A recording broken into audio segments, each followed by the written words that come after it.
The next set of fields has to do with the physical size of the document. In this field, you enter the width and just below, the height. Let's enter 1175 for width and 900 for height and keep it in pixels. So now, what is a pixel? A pixel is the simplest unit of a monitor, and your monitor is made out of tiny dots running across those screens. Well, those tiny dots are pixels.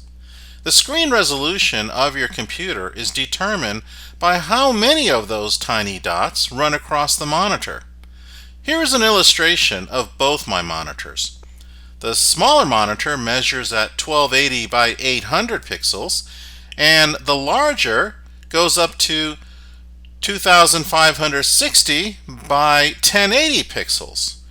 So in other words, my small computer 1280 pixels horizontally and 800 pixels vertically, while my larger one goes from 2560 horizontally and 1080 vertically, all in pixels. Then comes the question about handling large documents. If my screen resolution is only 1280 pixels across, how can it fit a document of 2000 pixels across?